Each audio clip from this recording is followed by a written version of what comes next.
নমস্কার বন্ধুরা, welcome back to Papri's kitchen.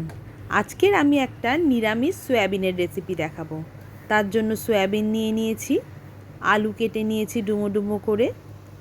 এবারে সয়াবিনগুলো আমি একটু গরম জল দিয়ে ফুটাবো। সয়াবিনটা দেখুন, যখন এরকম ফুটবে বুঝবে সয়াবিনটা হয়ে গেছে। বেশ সয়াবিনটা একটু ফুটে ফুলে উঠেছে। এরকম দেখবেন একটু ফুটে ফুটে উঠবে যখন সয়াবিনটা, তখন বুঝবেন সয়াবিনটা সেদ্ধ হয়ে গেছে।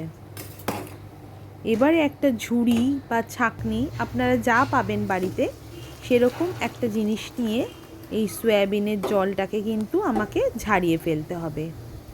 ভালো করে সয়াবিনের জলটাকে ঝারিয়ে ফেলবেন। সয়াবিনের মধ্যে এই গরম জলটা থাকলে কিন্তু সয়াবিনটা খেতে ভালো লাগে না। এবার কড়াইতে একটু তেল দিয়ে তেজপাতা, শুকনো লঙ্কা ফোড়ন দিলাম। এবারে একটু গরম মশলা দেবো, এক টুকরো দারচিনি, দুটো এলাচ, দুটো লবঙ্গ আর একটু গোটা জিরেও ফোড়ন হিসাবে দিতে পারেন। এরপরে এর মধ্যে আমি আলুটাকে দিয়ে দেবো। ফোড়নটা একটু তেলে নেড়ে নেব। এর মধ্যে যে ডুমো ডুমো করা আলুগুলো কেটেছিলাম, সেই ডুমো ডুমো করা আলুগুলো আমি এই তেলের মধ্যে দিয়ে দিচ্ছি। এবারে আলুটাকে একটুখানি ভাজছি।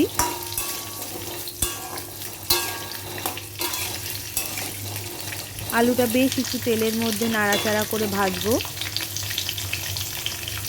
এবারে এর মধ্যে আমি আলুটা এরকম ভাজা ভাজা যখন হয়ে যাবে, এর মধ্যে আমি একটু লবণ দেব আর একটু হলুদ গুঁড়ো দেব,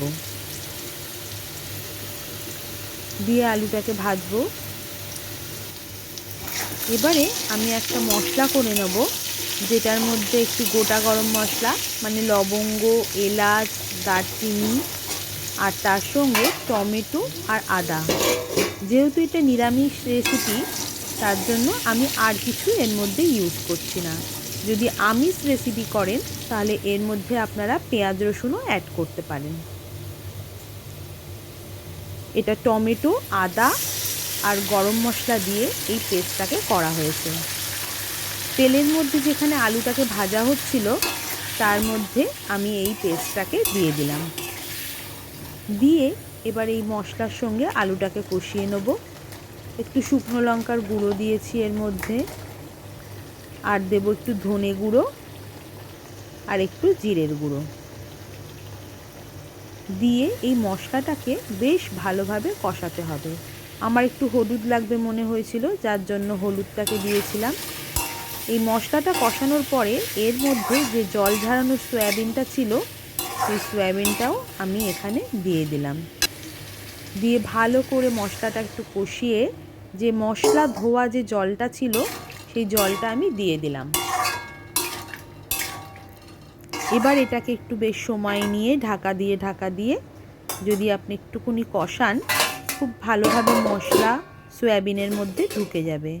এই মশলাটা যদি একটু না কষান তাহলে কিন্তু সয়াবিনটা খেতে ভালো লাগবে না, সয়াবিনের মধ্যে মশলাগুলো যাবে না।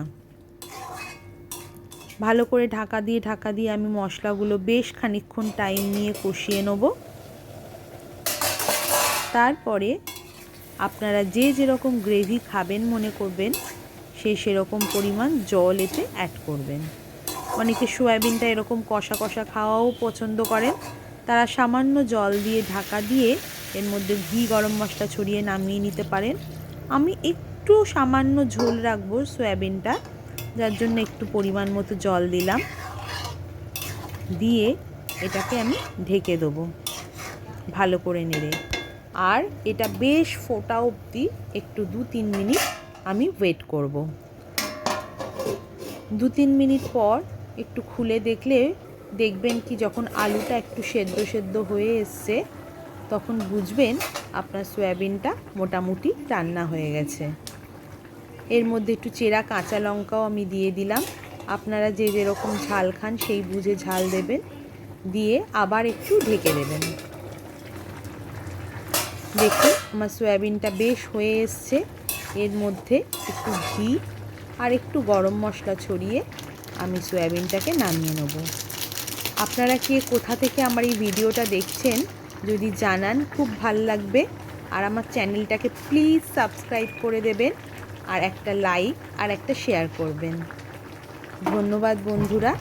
আমার এই সয়াবিনের রেসিপিটি আপনাদের কেমন লাগলো জানাতে কিন্তু একদম ভুলবেন না। দেখুন আমার সয়াবিনটা রেডি হয়ে গেছে। আর একটু ঢাকা দিয়ে স্ট্যান্ডিং টাইম দিলেই সয়াবিনটা রেডি টু সার্ভ। দেখুন সয়াবিনটা কেমন লাগছে জানাবেন। Thank you. নমস্কার।